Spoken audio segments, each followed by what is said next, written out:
প্রাথমিকের নিয়োগ মামলার রায়দান ৩২,০০০ চাকরি বাতিল মামলার রায়দান আজ হাইকোর্টের ডিভিশন বেঞ্চে এই মামলার শুনানি রয়েছে। আমরা দেখেছিলাম চাকরি বাতিল করেছিলেন তৎকালীন বিচারপতি অভিজিৎ গঙ্গোপাধ্যায়। ২০১৪ সালে টেট, ২০১৬ সালে প্রাথমিকের নিয়োগ প্রায় ৪২,৫০০ শিক্ষক নিয়োগ হয়েছিল এবং তার মধ্যে ৩২,০০০ চাকরি বাতিল হয়েছিল। এবং এই সম্পর্কে আরো বিস্তারিত জানবো আমরা। আমাদের সঙ্গে এই মুহূর্তে সরাসরি নিউজরুম থেকে রয়েছেন আমাদের প্রতিনিধি পীযূষ কান্তি নাগ। পীযূষদা, অভিজিৎ গঙ্গোপাধ্যায়ের তৎকালীন বিচারপতির ঠিক কি রায় ছিল এবং এতদিনের যে শুনানি প্রক্রিয়া, সেই শুনানি প্রক্রিয়ায় হাইকোর্টের কি পর্যবেক্ষণ ছিল?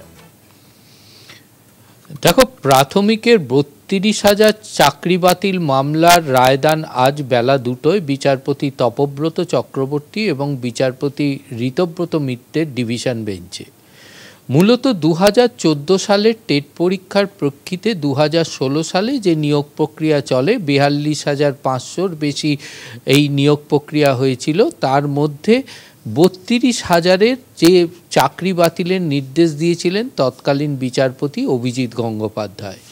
সেই পাশাপাশি বিচারপতি অভিজিৎ গঙ্গোপাধ্যায়ের পর্যবেক্ষণ ছিল যে যাদের চাকরি বাতিল হচ্ছে তারা সেই মুহূর্তে চাকরিতে বহাল থাকবেন, তবে ৩ মাসের মধ্যে রাজ্যকে অর্থাৎ পর্ষদ কর্তৃপক্ষকে তাদের নিয়োগ প্রক্রিয়া সম্পন্ন করতে হবে এবং ততদিন পর্যন্ত ৩ মাস পর্যন্ত তারা চাকরিতে বহাল থাকবেন।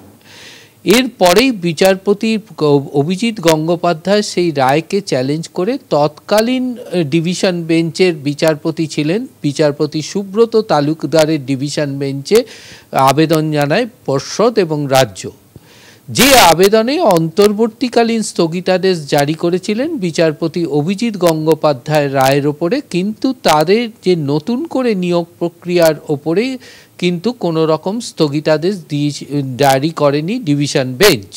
অর্থাৎ নতুন নিয়োগ প্রক্রিয়ার ক্ষেত্রে কিন্তু সেই রায় বহাল ছিল। এরপরেই এই কলকাতা হাইকোর্টের রায়, দুটি সিঙ্গেল বেঞ্চ ডিভিশন বেঞ্চের এই রায়কে চ্যালেঞ্জ জানিয়ে মামলা গড়ায় সুপ্রিম কোর্ট পর্যন্ত। সেখানে চাকরি যারা হারা তাদেরকে দাবি ছিল যে তাদের বক্তব্য না শুনেই বিচারপতি অভিজিৎ গঙ্গোপাধ্যায় তাদের প্যানেল বাতিল করেছেন, এই ৩২,০০০-এর চাকরি বাতিল করেছেন।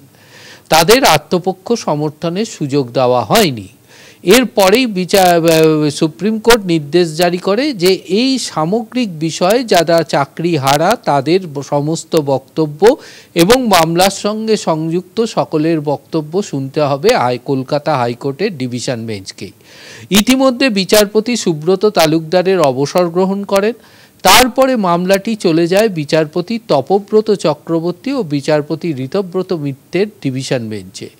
দীর্ঘ শুনানি হয়, 12ই নভেম্বর পর্যন্ত শুনানি চলে। সেখানে চাকরিহারা থেকে শুরু করে যে সমস্ত চাকরি প্রার্থীরা রয়েছেন তারা সওয়াল পর্ব করেন। সওয়ালে এমনও বিষয় উঠে আসে যে অ্যাপটিটিউড টেস্টের বিষয়টি কিন্তু উঠে আসে, কিভাবে ইন্টারভিউ হয়েছে, অ্যাপটিটিউড টেস্ট নেওয়া হয়নি, এই ধরনের বিভিন্ন বিষয়গুলি যার প্রেক্ষিতে বিচারপতি অভিজিৎ গঙ্গোপাধ্যায় তিনি রায়দান করেছিলেন এবং চাকরি বাতিলের নির্দেশ দিয়েছিলেন। সেয়ার ক্ষেত্রেই কিন্তু পুনরায় এই বিষয়গুলি ডিভিশন বেঞ্চে উঠে আসে। 12ই নভেম্বর পর্যন্ত এর দীর্ঘ শুনানি চলে। শুনানির শেষে বিচারপতি তপব্রত চক্রবর্তী রায়দান স্থগিত রেখেছিলেন ডিভিশন বেঞ্চ।